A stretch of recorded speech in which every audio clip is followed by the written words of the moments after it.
하나님 앞에 예배하는 우리 사랑하는 성도님들 심령마다 주님께서 부어주시는 은혜와 평강이 넘치시기를 축복합니다. 우리가 기독교 신앙에 대해서 진지하게 생각해 본 사람이라면 누구나 한 번쯤은 성경 말씀에 대해서 의심하거나 갈등해 본 그런 경험이 있을 겁니다. 어떤 사람이 새롭게 예수님을 믿기 시작했습니다. 이왕이면 좀 제대로 믿어보려고 결심을 하고 이제 성경책을 펴서 읽기 시작했습니다. 신약 성경을 먼저 이렇게 읽으면서 몇 장을 읽다가 못 견디고 성경책을 덮어버렸습니다. 왜냐하면 기록된 말씀들이 전혀 거짓말 같아서 믿을 수가 없었기 때문입니다. 아니 어떻게 사람이 바다 위를 걸어 다니고 죽은 자가 살아나고 그리고 보리떡 5개로 어떻게 5,000명을 먹이고 남을 수 있냐? 어떻게 이런 거짓말이 가득하냐? 그래서 더 이상 성경을 읽을 수가 없었답니다. 누구나 이런 경험을 해본 경험이 있을 것입니다. 유대인들은 처음부터 하나님의 구원을 받은 사람들입니다. 그들은 애굽의 노예로 있다가 해방돼서 그래서 가나안 땅을, 약속의 땅을 차지한 그런 역사를 가지고 있습니다.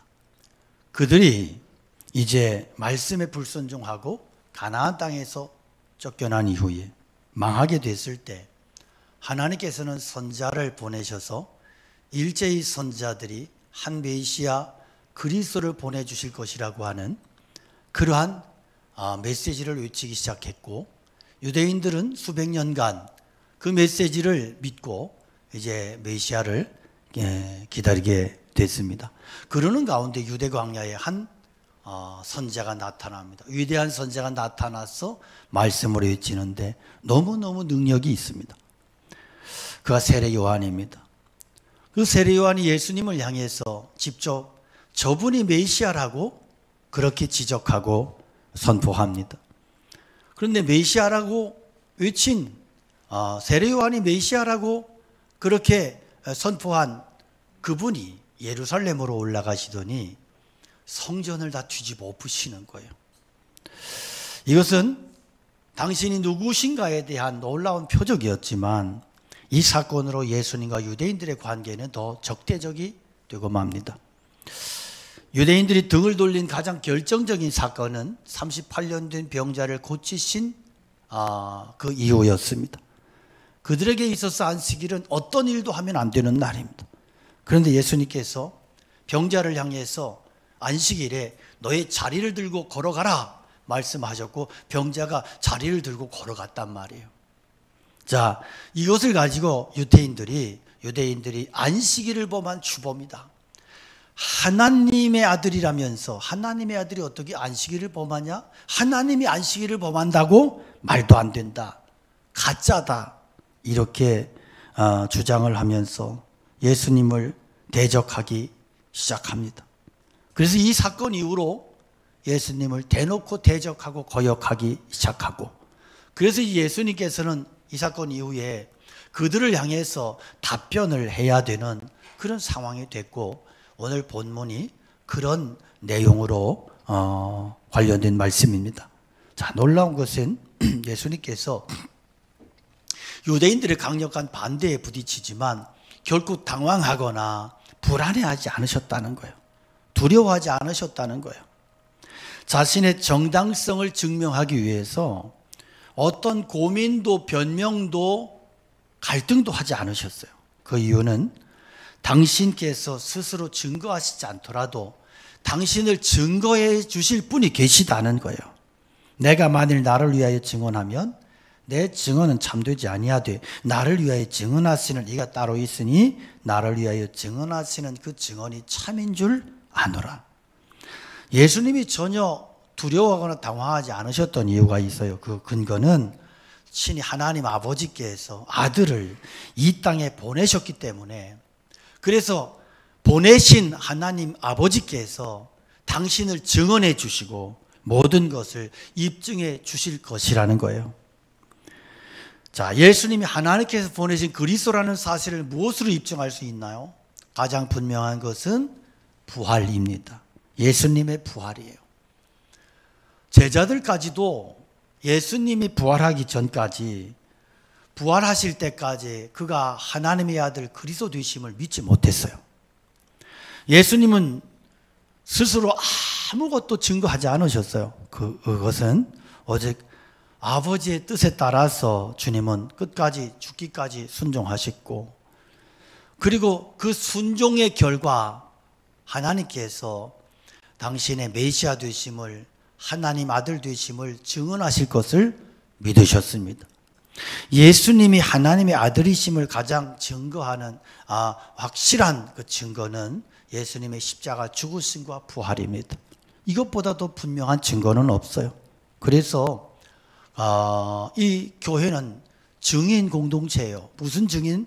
부활의 증인 공동체인 거죠. 왜 예수님만이 참된 구원이요 길이요 진리가 생명이 되시느냐? 하나님께서 그를 죽은 자 가운데서 일으키심으로 친히 그것을 증거하셨기 때문입니다. 우리가 믿는 이 진리가 참 진리인 이유가 뭘까요? 그것은 기독교가 갖는 어떤 합리성이나 도덕적인 기준이나 어떤 사랑의 정신 때문이 아니고, 하나님께서 그리스도를 죽은 자 가운데에서 다시 살리시고, 그러므로 그 하나님의 뜻에 따라 보내심 받았고, 그 모든 것이 참된 것임을 하나님께서 진히 증거하셨기 때문에 기독교의 진리는 참인 것입니다. 예수님은 자기의 죽음이 억울한 죽음이기 때문에 이것을 정당화시키려고 막 애쓰고 그러지 않으셨습니다. 말 한마디 하지 않으셨습니다. 털 깎는 자 앞에서 잠잠했던 순한 양처럼 주님께서는 그렇게 죽은 듯이 하나님 아버지의 뜻을 따라 그렇게 순종하셨고, 아무 힘 없이 그 순종으로 십자가를 지셨고 무덤에 묻히셨습니다. 그는 하나님께서 그를 다시 살리심으로 그를 하나님 되심을, 그리스도 되심을 증거해 주셨습니다. 성부 하나님께서 친히 증거하셨기 때문에 어느 누구도 부정하거나 부인할 수 없는 진리인 것입니다. 여러분, 기독교의 순교자들은 모두가 생명을 걸고 이 부활을 증거했던 사람들입니다. 기독교는 부활에서부터 시작했습니다. 놀라운 하나님의 선포로부터 시작이 된 것입니다. 오늘도 우리가 믿는 이 신앙이 거짓이 아니고 진리라는 사실은 살아계신 하나님께서 친히 증거해 주실 것입니다. 우리가 믿음을 지키고 나가면, 묵묵히 지키고 나가면, 끝까지 믿음의 길에서 진리의 말씀을 붙잡고 살기 시작하면, 그러면 하나님께서 친히 성령께서 우리의 믿음이 참된 것임을, 우리의 믿음이 옳다고 하는 것을 친히 증거해 주시고 입증해 주실 것입니다. 하나님께서, 예수님께서 하나님의 아들 그리스도 되심을 가장 분명하게 증거하는, 입증하는 사건은 예수님의 부활입니다. 그런데 지금 본문의 상황은 예수님이 부활 이전이에요. 그때가 아직 오지 않았어요. 그래서 예수님께서는 그들이 알아들을 수 있는 언어로 그들에게 먼저 증거를 제시하시는데, 그 증거가 세례 요한의 증거예요. 너희가 요한에게 사람을 보내매 요한이 진리에 대하여 증언하였느니라. 그러나 나는 사람에게서 증언을 취하지 않는다. 다만 이 말을 하는 것은 너희로 구원을 받게 하려 함이니라. 요한은 켜서 비추이는 등불이라 너희가 한때 그 빛에 즐거이 있기를 원하였거니와. 그랬어요. 자, 예수님께서 세례 요한이 예수님께서는 이미 너희들에게 증거했다는 거예요. 너희들에게 이미 증거했다. 이 유대인들이 다 아는 사실이죠. 유대인들은 세례 요한에게 조사단을 파송해서, 그래서 네가 그리스도냐, 아니면 우리가 다시 오실 그리스도를 더 기다려야 되느냐, 이렇게 물을 때 세례 요한이 나는 그리스도가 아니다, 내 뒤에 오시는 그분이 그리스도다, 그렇게 말씀하셨고, 그리고 예수 그리스도가 그리스도 되심을 세례 요한이 증거했습니다. 밝혔습니다. 예수님은 요한이 진리에 대해서 증거했다, 그렇게 말씀하세요. 이 말씀은 예수님이 그 진리가 되심에 대한 선언입니다. 이 말씀은 세례 요한이 이미 너희들을 향해서 그리스도 되심을, 나의 그리스도 되심을, 진리임을 선포하고 선언했지만, 증거했지만 너희가 그 진리를 받아들이지 않았고 불신하고 있다는 거예요. 지금 예수님이 굳이 요한의 증거를 소환하시는 그 이유는 성경이 예수님께서 너희들의 구원 때문에 그런대요. 나는 사람의 증언이 필요 없다. 세례요한의 증언이 내게 필요한 게 아니다. 왜 너희들의 증언을 내가 지금 소환하느냐? 그 이유는 너희들의 구원을 위해서라는 거예요. 무슨 말씀이냐? 자, 이들은 지금 예수님 앞에서 대적하는 유대인들은 세례요한의 설교를 듣고 은혜를 받았어요. 회개했어요. 세례 받았어요. 그리고 그가 전파하는 메시아에 대해서 그가 그렇게 은혜를 받고 말씀으로 은혜를 받았는데 지금은 뭐예요? 그 은혜를 다 쏟아버리고 예수님을 대적하고 있는 거예요. 그래서 예수님은 그들의 이런 모습, 그들이 겸손해서 말씀을 받을 때는 회개도 하고 세례도 받고 말씀의 은혜를 받았는데 교만한 이후에 돌변해서 예수님을 대적하고 있는 이 태도에 대해서 매우 안타까워하세요. 내가 요한의 증거를 너희들에게 소환하는 이유는 너희들이 교만하고 강팍한 마음을 내려놓고 그때 겸손한 마음만 지속해서 가져도 결코 은혜에서 구원에서 떨어질 수 없다는 거예요. 망하지 않는다는 것이에요. 여러분, 마음이 가난할 때는 어때요? 내 마음이 가난하고 심령이 가난하면 말씀이 그렇게 은혜가 돼요. 그렇게. 그래서 보잘것없는 설교자가 증거하는 말씀도 진리도 그렇게 은혜가 될 수가 없어요. 그러나 문제는 이게 오래 못 간다는 거예요. 금방 교만해져요.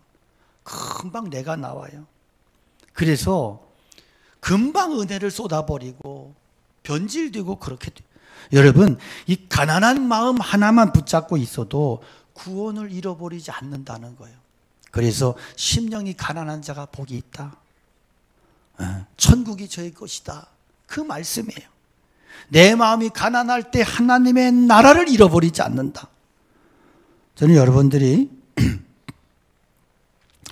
대부분 이런 경험을 가지고 계실 거라고 믿습니다. 어렵고 힘든 절망적인 상황 속에서 정말 말씀 하나밖에 붙들 게 없는 거예요. 그래서 그거 붙들고 견뎌내는 거예요. 간절히 주님의 은혜를 구하고 정말 믿을 게 없는 거예요. 의지할 게 없는 거예요. 그래서 그렇게 기도하고 간절히 주님의 은혜를 구해. 아직 상황은 변한 게 없고 환경은 절망적인데 그럼에도 주님의 이름을 불러가요. 주님의 이름을 불러가면서 한 줄기 소망을 잃어버리지 아니하고 그렇게 빛을 보며 힘을 잃지 않았던 그런 순간들이 있을 거예요. 그런데 문제는 이게 오래 가지 못해. 금방 교만해지고 금방 식어버리고 또 다시 자기 정욕으로 욕심으로 또 치닫고 달려가는 거예요. 바로 이런 모습이 이런 것들이 우리를 구원으로부터 멀어지게 만들고 구원을 잃어버리게 만든다는 거예요. 여러분, 급할 때는 얼마나 간절히 기도합니까? 살려주세요, 주님. 정말 살려주시면 주님 위해서 내 인생을 다 바칠게요. 그런데 위기가 딱 지나고 났어요. 내가 언제 그렇게 간절했냐는 식으로 모든 거 깨끗하게 잊어버리고 금방 교만해집니다. 다시 제 잘난 맛에 살고 그 생각이 허망해지고 자만해져서 진리를 외면하고 자기 고집으로 또 치닫는 거예요. 지난 주간에 휴가를 다녀오면서 한 주간 동안 제 자신을 깊이 돌아보는 기회가 됐습니다. 제 안에 있는 교만한 부분들을 보여주시고 고민하게 하셨습니다. 사람이 참 겸손하기가 쉽지 않아요. 그래서 큰 일을 당하거나 어떤 계기가 돼야 사람이 깨닫게 되고 기도하게 되고 또 자신을 추스리고. 그래서 바울 사도는 자기 자신에게는 사단의 가시가 있다. 나에게는 육체의 가시가 있다. 근데 이 가시가 나를 계속해서 찌른다는 거죠. 교만할 때마다 찌르고 내가 신앙에서 멀어질 때마다 이것이 나를 찌르고, 그래서 하나님께서 내가 이것을 떠나가기를 막 기도하지만 떠나가지 않는 거예요. 주님의 주신 은혜와 응답은 뭐냐 하면, 야, 내가 그것을 너에게 허락한 것은 너 교만하지 않도록 하는 장치야, 안전장치야. 그래서 바울 사도가 그 이후에는 다시는 그런 기도하지 않았고, 그것으로 인해서 하나님 앞에 교만해지지 않는 안전장치로 내게 주신 것이다. 그래서 늘 감사하며 평생을 살았다고요. 그만큼 우리가 겸손하기 힘들다는 말이죠. 여러분, 바닥까지 낮아졌던 때가 있습니까? 그때 주님께서 보잘것없는 설교자를 보내셔서 말씀을 주시고, 또 믿음의 사람을 통해서 그렇게 말씀을 주시고 위로와 힘을 주셨던 그런 기억들이 있으십니까? 그때를 잊어버리지만 않아도 여러분, 은혜를, 구원을 잃어버리지 않습니다. 저는 그런 기억들이 여러 번 있습니다. 저는 고등학교 없는 지역에서 자라나서 유학을 했습니다. 몇 시간 차를 타고 나와서 춘천에 나와서 자취를 하는데, 문제는 돈이 없단 말이에요. 뭐 식구가 많고, 아버지가 경제관념이 별로 없으신 분이시고, 아버님은 10,000원 가지고 한 달을 살아도 300원이 남는다고 생각하시는 분이시니까, 그러니까 이게 늘 돈도 없고 떨어지고, 그래서 밥을 굶고 뭐 이러면서, 그때 제가 견뎌냈던 것이 신앙이었던 것 같아요. 그래서 그냥 늘 교회에서 살고, 10시 반, 11시가 돼서 자율학습이 끝나면 책가방 끼고 예배당, 지하실, 교회, 옛날에는 교회 문을 안 잠궜어요. 요즘은 다 잠그는데, 늦게 가서 교회 지하실, 지하 기도실에 들어가서 기도하고, 또 그렇게 하다가 때로는 막 울부짖고, 한날은 제가 들어가서 밤새도록 울부짖고 그러다가 하나님께서 저에게 은혜를 주세요. 걱정하지 말래요. 그러면서, 야, 들의 백합화도 내가 입힌다. 걱정하지 마라. 내가 너를 사랑하는데 네가 왜 걱정하니? 제가 그때의 은혜를 잃어버릴 수가 없어요. 질병으로 쓰러지고 나서 추운 응급실에서 떨고 그러고 있을 때 말씀으로 찾아오셔서 제게 소명을 일깨워 주셨던 그 주님의 은혜를 잊지 못하고, 제가 부목사로 사역하다가 너무 지쳐서 탈진했을 때, 제가 부목사 하던 시절은 그때는 부목사에게 인격이 없을 때입니다. 지금은 그렇게 하면 큰일 나겠죠. 그러니까 그때는 유행하던 말이 뭐냐면, 야, 코끼리 어떻게 집어넣을 수 있는지 알아? 그러면 부목사한테 시키면 냉장고에 코끼리가 들어간다, 이런 얘기가 유행할 때예요. 너무 일이 많고 그러다 보니까 탈진이 왔어요. 우울증이 오고 탈진이 오고. 그런데 수련회를 해야 되는데 제가 수련회 할 수 있는 힘이 없는 거예요. 뭐 청년회만 맡은 게 아니고 교구도 맡고 다른 일도 맡고 1청년, 2청년 다 맡아가지고 뭐 제자훈련도 하고 정신없이 뛸 때요. 제가 쓰러졌어요. 수련회 하다가 제가 쓰러졌어요.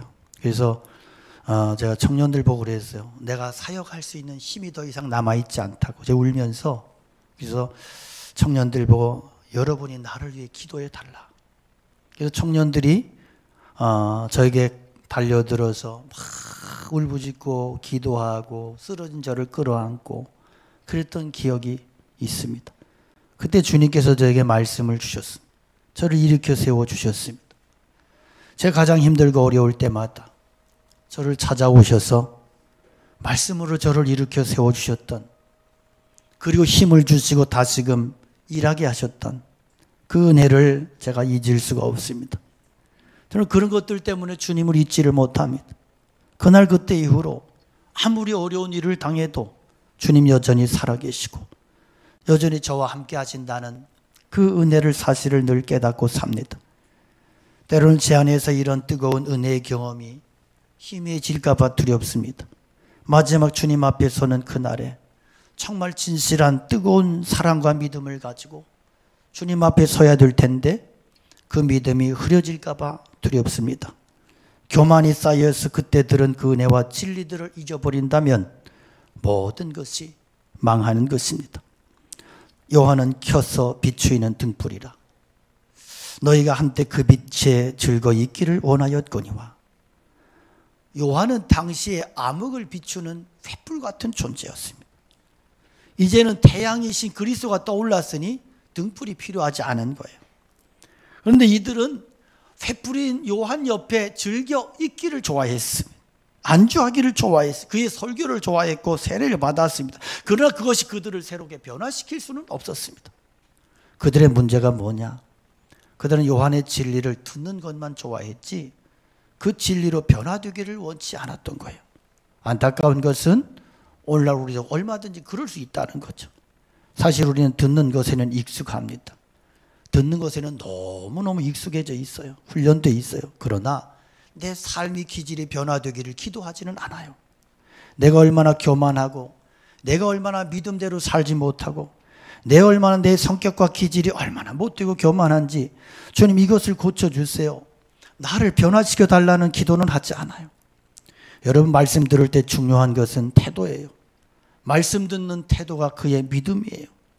말씀을 들을 때 내 귀에 들려지는 그 말씀이 나를 이끌어가도록 그 말씀이 나를 지배하고 그 말씀이 나를 다스리도록 그 말씀이 내 속에서 일할 수 있도록 말씀 앞에 내 자신을 완전히 드러내 놓으셔야 됩니다. 우리는 말씀 들으면서도 그 말씀에 자기가 변화될까 봐 두려운 거예요. 이러다가 선교사로 부르시면 어떡하나? 이러다가 은혜 받아서 내 아들 선교사로 가라고 하면 어떡하지? 이러다가 내가 그동안 모아는 적금 통장 몽땅 헌금하라고 하면 어떡하나? 그래서 믿음이 생기지 않아요. 끝까지 헌신하지 않아요. 말씀 앞에서 늘 거리를 두는 거예요. 두려워하지 마십시오. 말씀의 바다 깊은 곳으로 걸어 들어가십시오. 내 고집과 선입감 버리고 들어갑니다. 그렇게 들어갈 때 거기에서 진짜 주님 만나고요. 거기에서 진짜 은혜를 받고 거기에서 진짜 믿음이 자라나게 되는 줄로 믿습니다. 이어지는 말씀 보면 주님은 요한이 증거했던 것보다 더 분명한 증거가 자신의 사역을 통해서 행해지는 사역과 일들을 통해서라고 말씀을 하세요.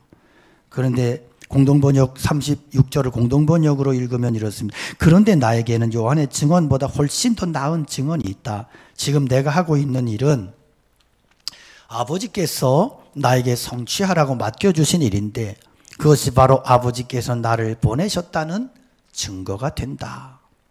자, 예수님의 모든 사역은 아버지의 뜻을 이루시는 사역이었어요. 그러니까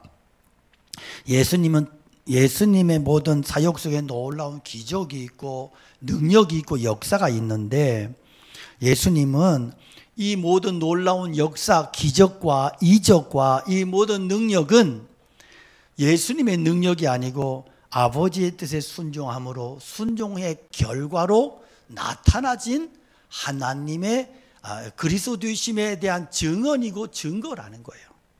그래서 예수님께서는 항상 하나님의 말씀에 아버지의 뜻에 철저히 순종하세요. 어디까지? 죽기까지.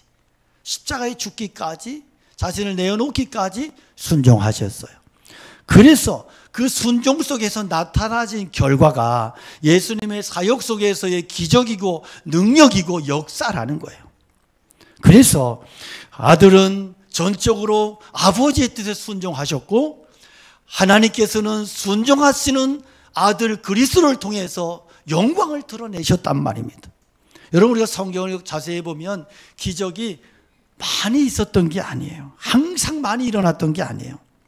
구약 성경을 보면 기적이 가장 많이 일어났던 때가 언제요? 출애굽 시대.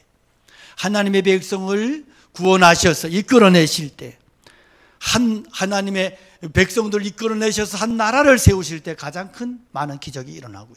그 다음에 또 한 번의 기적의 역사가 강력했던 때가 엘리야 시대죠. 엘리야 시대 때는 하나님의 나라가 붕괴될 때예요.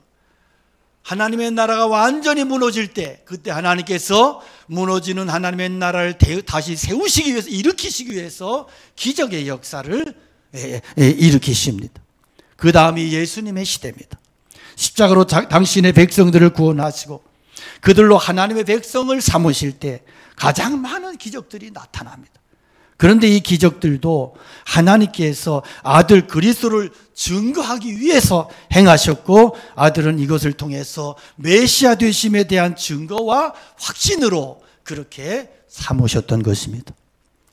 여러분, 내가 걷는 이 길이 믿음의 길이고 생명의 길이라는 사실을 어떻게 확신할 수 있을까요? 머리로 아무리 따져봐야 알 수 없어요. 그러나 여러분, 말씀에 순종하여 걸어가는 사람은요, 확신할 수밖에 없는 그런 길이 열려요. 우리 주님께서 그렇게 우리를 이끌어 가세요. 도저히 이루어질 수도 없고 상상할 수도 없는 역사가, 결과가 나타나지는 거예요. 이것이 바로 우리 주님이 나와 함께 하시고 나를 기뻐하시는 그런 확실한 증거가 되는 것입니다. 머리로 이해하고 따지는 신앙으로는요, 아무것도 못합니다. 그런 사람은 결코 믿음의 삶을 살아낼 수 없습니다. 어떻게 남에게 먼저 베풀 수가 있겠어요? 어떻게 내가 손해보면서 내 물질의 시간에 손해를 보면서 그렇게 주님의 일을 할 수 있겠어요? 믿음으로 산다고 하는 것은 어쩌면 무모한 삶이에요. 머리로 이성으로 손익계산 다 따져가면서 여러분, 어떻게 믿음의 삶이 가능합니까? 여러분, 세상 살아가는 그 삶 자체가 전쟁 아닌가요? 제로섬 게임이에요. 제로섬 게임. 상대 죽여야 내가 살고요, 상대 거 빼앗아야 내 것이 생겨요. 얼마나 치열한지 몰라요. 그런데 이런 제로섬 게임, 이 치열한 세상을 살아가면서 어떻게 우리가 세상 논리를 거부하고 믿음의 논리를 붙잡고 살 수 있겠어요? 말이 됩니까? 이게 어쩌면 무모하기 짝이 없는 이야기예요. 그러나 여러분, 주님의 뜻을 붙잡고 믿음을 고집하고 그렇게 추구하면서 그렇게 살아가는 그 사람에게는 다른 사람들이 알지 못하는 비밀이 있어요. 은혜가 있어요. 능력이 있어요. 그것은 내가 이런 삶을 살아갈 때 주님이 기뻐하신다는 확신이에요. 내가 이렇게 살지 못하니까 성령님이 근심하시고 주님이 기뻐하지 않으셔. 또 이런 확신, 내가 끝까지 주님 기뻐하시는 삶을 살리라. 내가 손해볼지라도 주님 기뻐하시는 삶을 살아야지. 이렇게 살아가면, 그러면 힘들지만 어렵지만 그럼에도 그렇게 믿음을 쫓아서, 내가 믿음의 원리를 쫓아서 붙잡고 순종해 가면 그 결과는 하나님께서 놀랍게 역사하신단 말이에요. 놀랍게. 이것이 믿음의 사람들에게 부어주시는 은혜이고 축복인 거예요. 여러분, 이런 증거를 소유하고 살아갈 수 있기를 축복합니다. 우리가 자식이 어리고 뭐 그럴 때는 얼마나 계획이 많고 불안해요. 그렇죠. 믿음으로 사는 거예요. 자식도 맡겨버리고 그냥 믿음으로 살아내는 거예요. 그런 말씀을 붙잡고 가면 또 힘을 주세요. 그런데 그렇게 하고 나면 하나님께서 우리의 인생을 이끌어 가시더라. 우리 인생 가운데 하나님께서 능력 있게 역사하시고 모든 불안해하던 모든 것들에 대해서 하나님께서 답을 주시더라. 그래서 이런 증거가 있는 믿음의 사람들은 결코 주님 멀리할 수 없어요. 주님 떠날 수 없어요. 그런 성도는 어떤 상황 속에서도 흔들리지 않습니다. 늘 기적이 일어났던 것은 아니에요. 그러나 주님의 나라를 위해서 내가 믿음으로 걸어갈 때, 믿음으로 나갈 때 하나님은 항상 놀라운 방법으로, 내 방법이 아니라 당신의 놀라운 방법으로 그렇게 역사하여 주시고 일하여 주시더라는 거예요. 오늘 기독교가 진리인 가장 분명한 진리는 바로 내 안에 있는 내적인 확신이에요. 그리고 기적 중에 기적이 뭐냐? 변화된 나의 모습이에요. 이 세상의 어떤 교훈도 가르침도 사람을 못 바꿔요. 부패한 인간의 본성을, 중심을 바꿔내지 못해요. 그러나 예수님의 십자가의 능력은 우리의 중심을 뒤집어 버리고 우리의 가치관을, 썩은 가치관을, 세속적인 세상 정신을 완전히 뒤집어서 새롭게 만들어 버리시는 거예요. 그 이유가 뭐냐? 우리 안에 계시는 성령님께서, 생명의 성령님께서 우리 안에서 계속 역사하시고 계속해서 치유하시고 계속해서 바꾸어 가시고 계속해서 변화시켜 가시기 때문입니다. 여러분, 오늘 우리가 바른 믿음을 달라고 기도하시기 원합니다. 주님, 나에게 바른 믿음 주세요. 믿음의 큰 그림을 볼 수 있게 해주세요. 저는 저희 아버님이 주님 부르심을 받기 전에 이렇게 고통스럽게 계시면서 제가 아버님을 못 뵈면 좀 불효할 것 같아서 주일 예배 마치고 내려가서 또 저희 아버님이 제 찬양을 참 많이 좋아하시고, 그래서 제가 아버님 돌아가시기 전에 이렇게 아버님께 찬양을 많이 좀 불러드리고 함께 이렇게 은혜를 나누어야 되겠다 싶어서 제가 이렇게 내려가서 몇 시간 동안 찬양을 계속 드리고, 그러면서 저희 아버님이 그때 이제 두 번째 내려가기 전에 한 아버님이 이야기를 그래도 이렇게 하실 때 내려갔었는데, 저희 아버님이 그러세요. 이렇게 대화하기도 힘드신데, 그런데 아버님이 그래요. 나는 세상에서 제일 많은 복을 받은 사람이라고. 그러면서 이렇게 자식들이 목회를 하고 자식들이 믿음에서 하나도 떨어져 나가지 않고 이렇게 믿음의 가문을 이루고 이런 복을 받은 사람이 세상에 누가 있겠냐? 내가 가장 큰 은혜를 받았다고, 하나님 은혜 감사한다고 그러고 가셨습니다. 제가 때로는 여러분들 앞에서 저희 아버님 아주 나쁘신 분처럼 이야기를 그렇게 오해하지 않으셨으면 좋겠어요. 설교라고 하는 게 말씀을 이렇게 말씀을 설득하다 보면 그렇게 들릴 수 있어요. 그런데 제가 늘 감사하는 것은 저희 아버님이 저에게 물려주신 믿음이에요. 어떤 상황 속에서도 타협하지 않으셨어요. 늘 교회 중심으로 그렇게 사셨고, 그리고 때로는 교회에서 이렇게 목사님들이 많이 힘들고 그러면 성도들이 막 그래요. 선임 장로가 좀 목사님에게 이렇게 해라. 그런데 저희 아버님 늘 그래요. 하나님께서 하신다. 우리는 기도만 할 뿐이다. 이러면서 그러니까 자식들이 아버지 장로님을 보고 다 목회 길로 가지 않았나. 그래도 본이 되셨으니까. 저는 여러분, 우리가 큰 그림을 봤으면 좋겠습니다. 내가 신앙으로 살아가고 내가 어려우던 믿음으로 끝까지 고집을 믿음을 지켜내며 살아가면, 그러면 하나님께서 당장은 몰라. 그런데 10년, 20년, 30년, 40년, 50년 그 이후에 그렇게 그 큰 그림을 보면 하나님께서 놀랍게 역사하시고 축복하시는 역사가 반드시 있다는 사실입니다.